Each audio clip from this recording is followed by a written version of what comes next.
إن الحمد لله نحمده ونستعينه ونستغفره ونعوذ بالله من شرور أنفسنا ومن سيئات أعمالنا.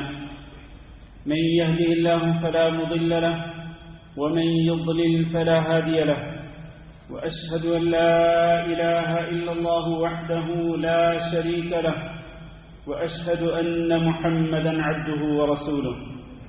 اللهم صل على محمد وعلى آل محمد كما صليت على إبراهيم وعلى آل إبراهيم إنك حميد مجيد.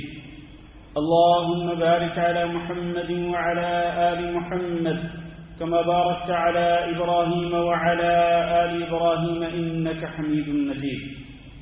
أما بعد، فإن خير الحديث كتاب الله، وخير الهدي هدي محمد صلى الله عليه وسلم، وشر الأمور محدثاتها، وكل محدثة بدعة، وكل بدعة ضلالة، وكل ضلالة في النار. أعوذ بالله من الشيطان الرجيم. يا أيها الذين آمنوا اتقوا الله حق تقاته ولا تموتن إلا وأنتم مسلمون. يا أيها الناس اتقوا ربكم الذي خلقكم من نفس واحدة وخلق منها زوجها وبث منهما رجالا كثيرا ونساء، واتقوا الله الذي تساءلون به والأرحام إن الله كان عليكم رقيبا.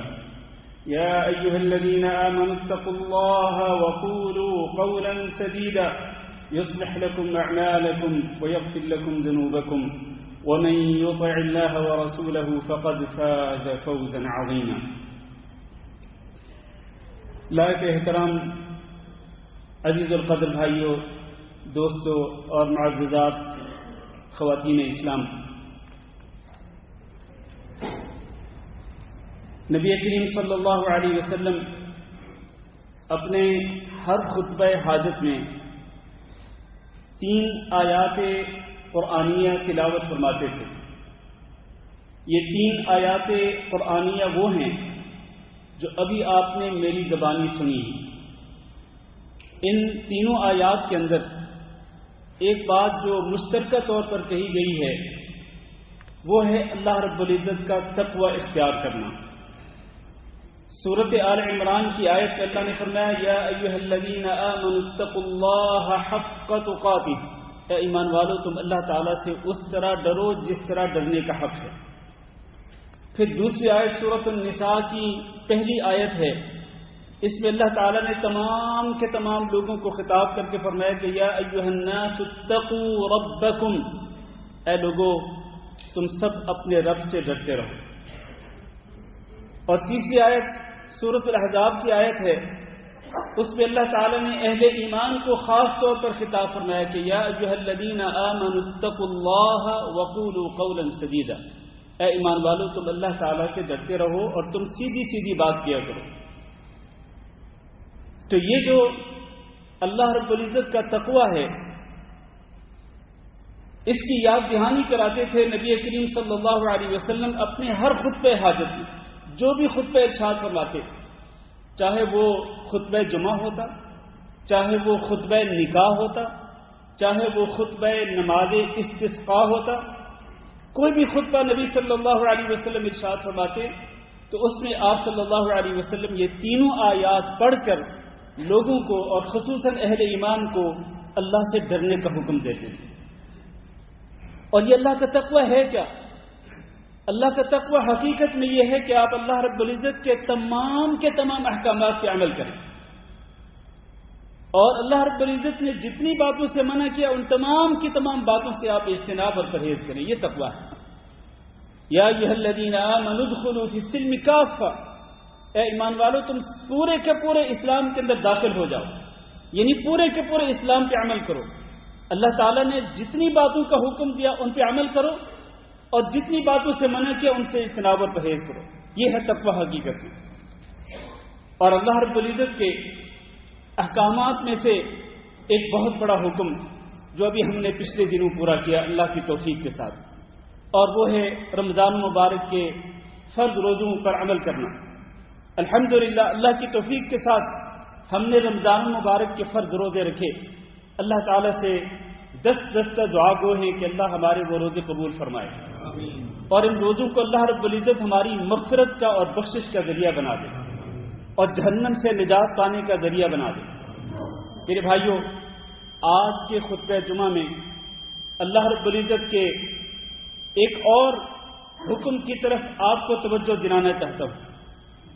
ایک حکم ہم نے ابھی پورا کیا اور فرائض اسلام میں سے ایک فریضہ ادا کیا۔ آج کے خطبہ جمعہ میں ایک اور فریضہ اسلام کی طرف توجہ دلانا مقصود ہے، اور وہ فریضہ اسلام کیا ہے؟ وہ ہے حج بیت اللہ۔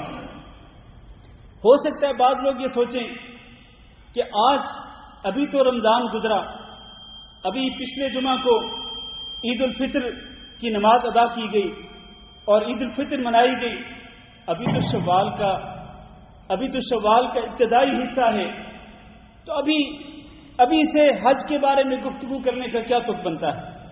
میرے عزیز بھائیوں، اصل میں آپ کو معلوم ہے کہ حج کا فریضہ جب ادا ہوتا ہے، یعنی ذوالحج کے پہلے 10 دنوں کے اندر، اس سے بہت پہلے لوگ حج کی تیاری کرنا شروع کر دیتے ہیں۔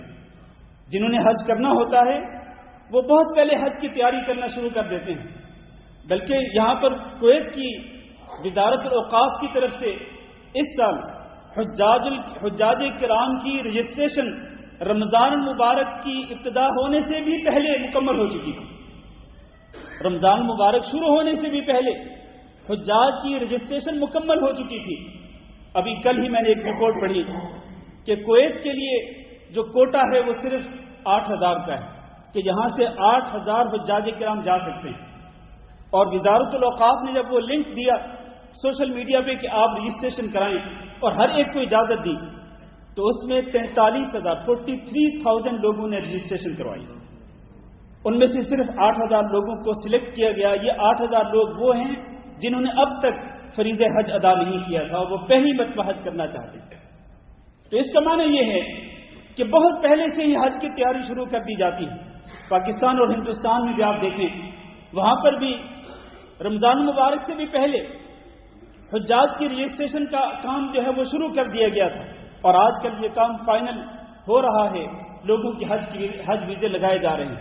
میرے بھائیوں، یہ حج جو ہے، حج بیت اللہ، یہ اللہ رب العزت کے فرائض میں سے ایک فریضہ ہے۔ وہ تقوی جس کے بارے میں میں نے آج کے خطبہ جمعہ کی ابتدا میں بات کی، جس کے ساتھ میں نے خطبہ کا آغاز کیا، اسی تقوی ہی کا ایک حصہ یہ ہے کہ آپ پر اگر حج فرض ہو چکا ہے تو آپ پہلی فرصت کے اندر حج کے فریضے کو ادا کریں اور اس میں کسی قسم کی تاخیر نہ کریں۔ اللہ تعالیٰ نے قرآن مجید کے اندر ارشاد فرمایا، وَلِلَّهِ عَلَى النَّاسِ حِجُّ الْبَيْتِ مَنِ اسْتَطَاعَ إِلَيْهِ سَبِيلًا، اور اللہ رب العزت کا لوگوں پر یہ حق ہے۔ اور حق ہونے کا معنی کیا ہے؟ حق ہونے کا معنی یہ ہے کہ اللہ رب العزت کی طرف سے لوگوں پر بات فرض ہے۔ کیا فرض ہے؟ وَلِلَّهِ عَلَى النَّاسِ حِجُّ الْبَيْتِ، بیت اللہ کا حج کرنا، لیکن کس کے لیے؟ ہر ایک کے لیے نہیں، لمن استطاع الیہ سبیلا، جو اس بیت اللہ کی طرف جانے کی استطاعت رکھتا ہو تو اس پر یہ فریضہ ہے، یہ بات فرض ہے کہ وہ حج بیت اللہ کرے۔ گویا کہ یہ آیت بنیادی طور پر دلیل ہے کہ ہر وہ شخص جو استطاعت رکھتا ہو اس پر حج بیت اللہ کرنا فرض ہے۔ اور استطاعت سے مراد کیا ہے؟ حضرت ابن عباس رضی اللہ تعالیٰ عنہ بیان کرتے ہیں کہ یہاں استطاعت سے مراد 2 چیزیں ہیں، الزاد والراحلہ، ایک شخص جو سفر خرچ پورا اپنے پاس رکھتا ہو، یعنی اپنے گھر سے نکلنے سے لے کر اپنے گھر واپس آنے تک، اس سلسلے میں، اس راستے میں، اس سفر میں جتنا بھی خرچہ ہو وہ پورے کا پورا خرچہ برداشت کرنے کی استطاعت رکھتا ہو۔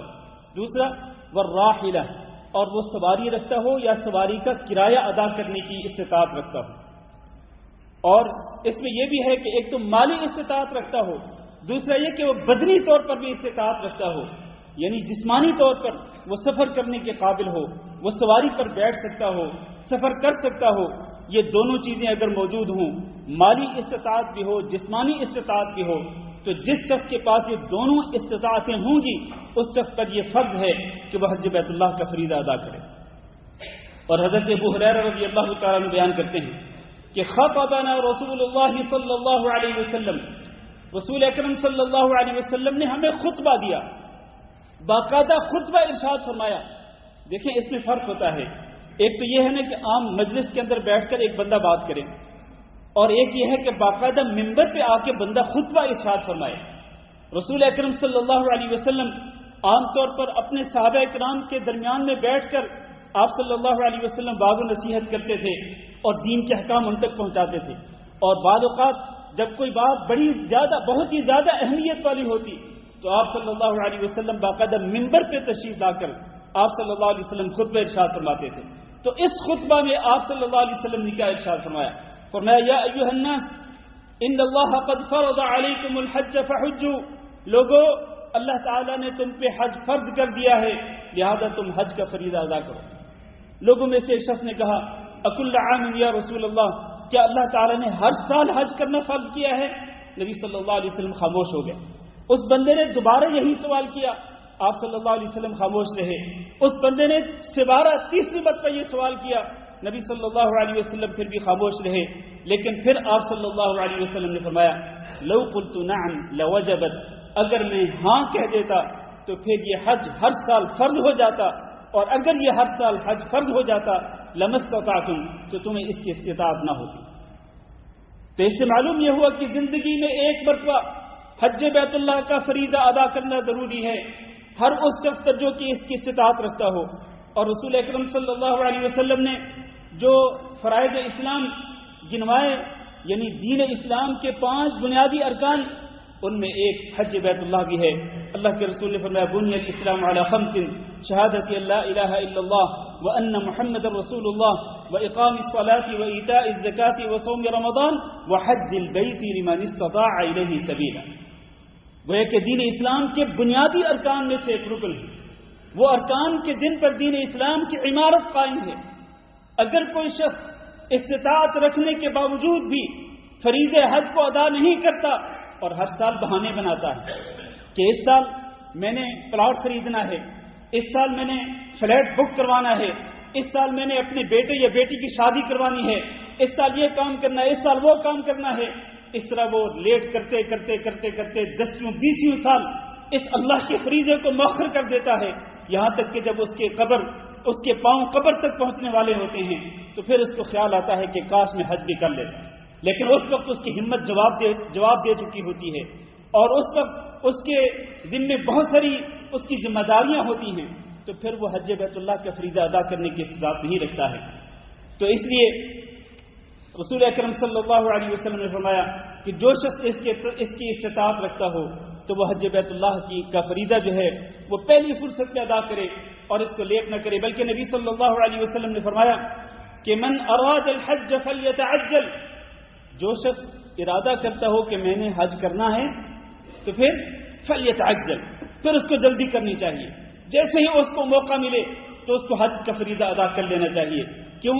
اس لیے کہ اس سال اگر آپ صحت مند ہیں تو ہو سکتا ہے اگلے سال آپ بیمار ہو جائیں، اور اس سال اگر آپ کے پاس سواری یا سواری کا کرایہ ادا کرنے کی استطاعت ہے، ہو سکتا ہے اگلے سال سواری نہ ہو یا سواری کا کرایہ بھرنے کی استطاعت نہ ہو، اور ہو سکتا ہے کہ اس سال آپ کو کوئی ضرورت نہ ہو لیکن اگلے سال کوئی ایسی ضرورت پیدا ہو جائے کہ اس کی وجہ سے آپ حج بیت اللہ کا فریضہ ادا نہ کر سکیں۔ تو نبی صلی اللہ علیہ وسلم نے ارشاد فرمایا کہ جو شخص بھی حج کا ارادہ کرتا ہو تو اس کو پہلی فرصت کے اندر حج ادا کر لینا چاہیے۔ میرے بھائیو، حج بیت اللہ فرض ہونے کی کچھ شرطیں ہیں، ان میں سے پہلی شرط یہ ہے کہ مسلمان ہو، کیونکہ حج صرف مسلمان پر ہی فرض ہوتا ہے، کافر پر فرض نہیں ہوتا۔ دوسری بات یہ ہے کہ مسلمان عاقل ہو، یعنی مجنون اور پاگل اور دیوانہ نہ ہو، کیونکہ مجنون پاگل دیوانہ انسان جو ہے وہ اللہ رب العزت کے احکامات کا پابند نہیں ہوتا ہے۔ تیسری شرط یہ ہے کہ وہ بالغ ہو، کیونکہ جو بچہ ہوتا ہے اس پر حج فرض نہیں ہوتا۔ ہاں، ماں باپ اگر نابالغ بچے کو حج کا فریضہ ادا کروانا چاہیں تو حج کروا سکتے ہیں، لیکن وہ حج جو کہ کسی بچے نے اپنے بچپن کے اندر بلوغ سے پہلے کیا وہ فریضہ اسلام سے کفایت نہیں کرے گا، اس کو بالغ ہونے کے بعد دوبارہ یہ فریضہ ادا کرنا پڑے گا۔ تو یہ تیسری شرط ہے، مسلمان ہو، عاقل ہو، بالغ ہو اور چوتھی شرط یہ ہے کہ وہ آزاد ہو. اگر وہ غلام ہے، غلامی کے دور میں اگر وہ حج بیت اللہ کرے گا اس کو ثواب ملے گا، لیکن فریضہ ادا نہیں ہوگا. آزاد ہونے کے بعد اگر وہ استطاعت رکھتا ہوگا تو اس کو یہ فریضہ دوبارہ ادا کرنا پڑے گا. اور پانچویں شرط یہ ہے کہ وہ مستطیع ہو، یعنی استطاعت رکھتا ہو، جس کی ہم نے پہلے بات کی ہے کہ وہ مالی استطاعت بھی رکھتا ہو اور بدنی جسمانی استطاعت بھی رکھتا ہو.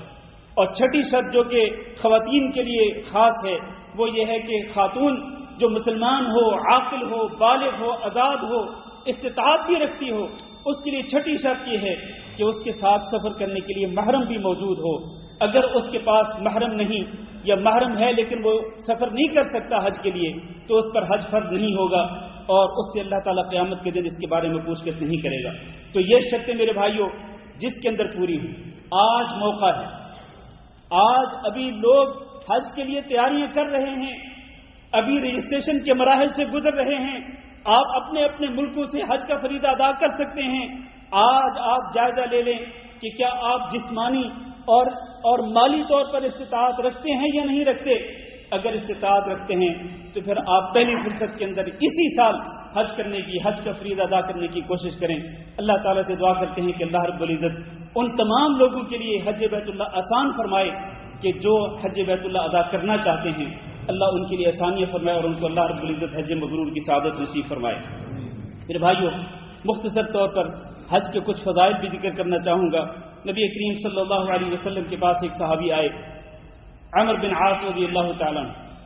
جب یہ مسلمان ہونا چاہتے تھے، ابھی صحابی نہیں بنے تھے، نبی صلی اللہ علیہ وسلم کے پاس آئے، کہنے لگے اللہ کے رسول آپ اپنا دست مبارک آگے بڑھائیے، میں آپ کے دست مبارک پر بیعت کرنے کے لیے آیا ہوں.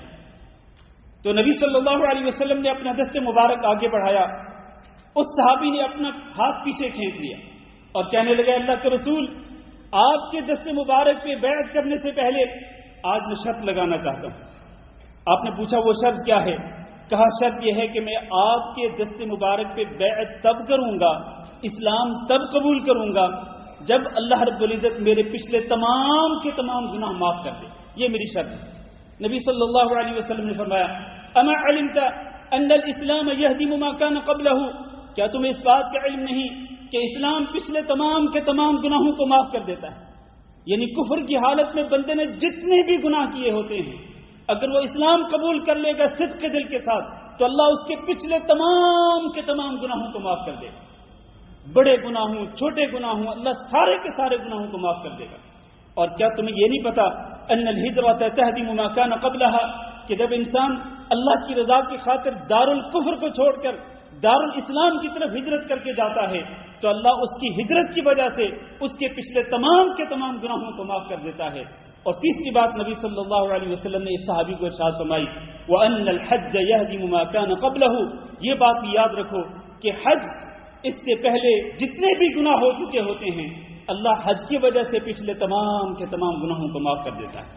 گویا کہ حج بیت اللہ کا فریضہ ادا کرنا یہ بھی انسان کے گناہوں کی مغفرت کا بہت بڑا سبب ہے، بہت بڑا ذریعہ ہے کہ اس کے ذریعے بھی اللہ رب العزت گناہ معاف کر دیتا ہے. بلکہ ایک حدیث میں نبی صلی اللہ علیہ وسلم نے ارشاد فرمایا من حج فلم يرفث ولم يفسق رجع كيوم ولدته امه، جو شخص حج اس طرح کرتا ہے کہ حج کے پورے سفر کے دوران وہ ہر قسم کی بےہودگی سے اجتناب کرتا ہے اور وہ ہر قسم کے گناہ سے اپنے دامن کو بچاتا ہے تو وہ حج کے بعد اس طرح گناہوں سے پاک ہو کے واپس لوٹتا ہے کہ جیسا کہ ابھی وہ اپنی ماں کے پیٹ سے پیدا ہوا.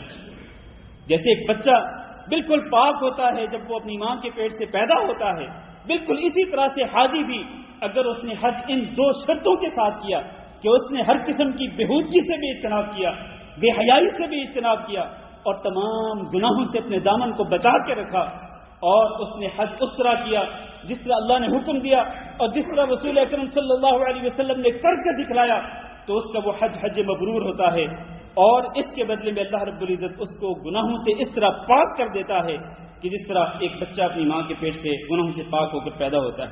نبی صلی اللہ علیہ وسلم سے پوچھا گیا کہ ای الاعمال افضل، کہ سب سے فضیلت والا، سب سے زیادہ فضیلت والا عمل کون سا ہے؟ نبی صلی اللہ علیہ وسلم نے فرمایا ایمان باللہ، اللہ پر ایمان لانا. پھر آپ سے پوچھا گیا کہ اس کے بعد دوسرے نمبر پہ کون سا عمل سب سے زیادہ فضیلت رکھنے والا ہے؟ تو نبی صلی اللہ علیہ وسلم نے فرمایا کہ اس کے بعد جہاد فی سبیل اللہ. نبی صلی اللہ علیہ وسلم سے پوچھا گیا کہ اس کے بعد تیسرے نمبر پہ سب سے زیادہ فضیلت رکھنے والا عمل کون سا ہے؟ تو نبی صلی اللہ علیہ وسلم نے فرمایا کہ حج مبرور، وہ حج جو اللہ رب العزت کے حکم کے مطابق رسول اللہ صلی اللہ علیہ وسلم کی سنت کے مطابق ادا کیا جائے اور وہ اللہ کے ہاں شرف قبولیت سے نوازا جائے، تو وہ حج جو ہے وہ تیسرے نمبر پہ سب سے زیادہ فضیلت والا عمل ہے. ایمان کے بعد اور جہاد کے بعد سب سے زیادہ فضیلت جو ہے وہ حج بیت اللہ کی ہے. بلکہ حضرت عائشہ رضی اللہ تعالیٰ عنہ نے نبی صلی اللہ علیہ وسلم سے گزارش کی تھی، اللہ کے رسول، اللہ تعالیٰ نے جہاد فرض کیا ہے تو ہم خواتین بھی جہاد کے اندر شرکت کرنا چاہتی ہیں. تو آپ صلی اللہ علیہ وسلم نے فرمایا تھا کہ خواتین اسلام کا حج یہ ہے کہ وہ حج بیت اللہ کا فریضہ ادا کر لیں. وہ حج بیت اللہ کریں گی تو وہ ایسے ہے جیسے کہ وہ جہاد فی سبیل اللہ کر رہی ہیں. تو گویا کہ یہ عمل جو ہے اس کا ثواب اتنا ہے جیسے کہ جہاد فی سبیل اللہ کا ہے. اور رسول اکرم صلی اللہ علیہ وسلم نے فرمایا الحج المبرور لیس له جزاء الا الجنہ، حج مبرور کا بدلہ تو صرف اور صرف جنت ہی ہے، اس کے سوا اللہ کے ہاں اس کا کوئی بدلہ نہیں. اللہ تعالیٰ سے دعا کرتے ہیں کہ اللہ رب العزت ہم سب کو حج مبرور کی سعادت نصیب فرمائے اور اللہ رب العزت ہم سب کے لیے آسانیاں فرمائے. استغفر اللہ لی ولکم ولسائر المسلمین فاستغفروہ انہ هو الغفور الرحیم.